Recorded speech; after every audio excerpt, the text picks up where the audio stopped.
Lena Carter stared at the email on her cracked laptop screen, her fingers trembling over the keyboard. Congratulations. You have been selected as the personal assistant to Mr. Damian Sinclair. She exhaled sharply, unsure whether to feel relief or fear. Working for Hollywood's most sought-after actor was an opportunity of a lifetime, but Damian Sinclair was not just famous, he was notorious. The tabloids painted him as a man of mystery, a heartbreaker, and a recluse who rarely let anyone close. His reputation was both alluring and terrifying. But Lena had no choice. Her dreams of becoming a published writer were crumbling, her bills were piling up, and this job could give her the stability she desperately needed. The next morning, she arrived at Sinclair Estate, a sprawling mansion hidden behind iron gates and towering trees. The place was eerily quiet, its grandeur overwhelming. She was led inside by an older woman who introduced herself as Mrs. Hawthorne, the housekeeper. Mr. Sinclair will see you in his study. Lena's heart pounded as she walked down the long corridor, her footsteps muffled by thick Persian rugs. When she stepped into the study, she froze. Damian Sinclair stood by the window, bathed in the soft glow of the morning sun. He was even more striking in person, tall, broad-shouldered, with dark, brooding eyes that held secrets she couldn't decipher. His chiseled jawline was tense as he turned to face her. "You're the new assistant." His voice was deep, smooth, but laced with something unreadable. Lena swallowed hard. "Yes, Lena Carter." His gaze lingered on her for a moment too long before he smirked. "Let's see if you can keep up." And just like that, her life changed forever. Lena quickly realized that working for Damian was nothing like she had imagined. His schedule was brutal: early morning shoots, late-night script readings, and constant meetings. But what surprised her the most was his isolation. He had no real friends, no family visits, only the occasional presence of his manager and a few assistants who came and went. Yet, beneath the guarded exterior, she saw glimpses of a man who was more than just a Hollywood legend. One evening, after an exhausting day, she found him sitting in his private screening room, watching an old black and white film.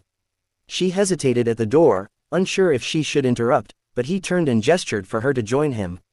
"This was my mother's favorite film," he murmured, his voice softer than she had ever heard it.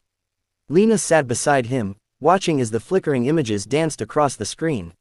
She must have had good taste. Damian let out a low chuckle, but it didn't reach his eyes. "She died when I was 13. Lena's breath hitched. "I'm sorry." For the first time, he looked at her as if he truly saw her, not just as an employee, but as someone who might understand. "People think they know me, Lena. But they only see what they want to see." She wanted to ask more, to dig deeper, but before she could, his mask slipped back into place. "You should get some sleep," he said, standing up. "Tomorrow will be another long day." But that night, Lena couldn't stop thinking about him. About the sadness in his eyes. About the secrets he was hiding. And she realized she was in trouble. She was falling for him. Their attraction was undeniable, magnetic, impossible to ignore.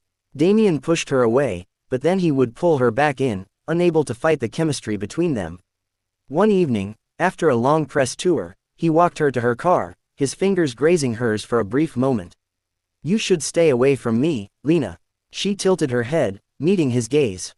"Then why do you keep looking at me like that?" His jaw tightened. "Because you're different." Before she could respond, a voice interrupted them. Well, Damian Sinclair finally found himself a new obsession. Lena turned to see a man standing in the shadows. He was older, with graying hair and a sinister smirk. "Victor," Damian growled, his entire body going rigid. Victor Hayes, the man the media had whispered about for years. A former mentor turned bitter enemy. "What do you want?" Damian snapped. Victor's smirk widened. "Just a little warning, Sinclair. You can play pretend all you want, but you and I both know the truth." He flicked his gaze to Lena. "And I wonder what she'll do when she finds out." A chill ran down Lena's spine. "What is he talking about?" she asked, looking at Damian. But Damian's face was unreadable. "Go inside, Lena." Victor chuckled. "Oh, so you're still keeping secrets. Some things never change." Damian's hands clenched into fists. "I said, leave." Victor held up his hands in mock surrender. "Just remember, Sinclair, you can't run from your past forever." As he walked away, Lena turned to Damian. What did he mean? Damian sighed, his expression haunted. "Not tonight, Lena." But Lena knew then, whatever Damian was hiding, it was dark. And it was coming for them. Lena couldn't let it go. She started digging into Damien's past, searching for anything that could explain Victor's cryptic words. What she found shook her to the core.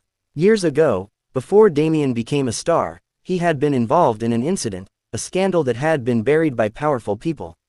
A woman had disappeared, and Damien had been the last person seen with her. Lena confronted him. Tell me it's not true. Damien's face was shadowed with pain. It's not what you think. Then tell me what happened. He hesitated, then whispered, she was my sister.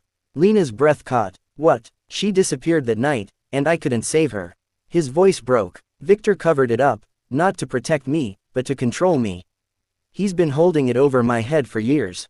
Tears filled Lena's eyes. Why didn't you tell me? Because I didn't want you to look at me like that. His voice was raw, like I'm broken. Lena stepped closer, placing a hand on his chest. You're not broken, Damien. You're surviving. He pulled her into his arms, holding her as if she were the only thing keeping him grounded. And in that moment, she knew, she would fight for him, no matter what it took. Because love wasn't about perfection. It was about standing together, even in the darkest storms. And together, they would face whatever came next.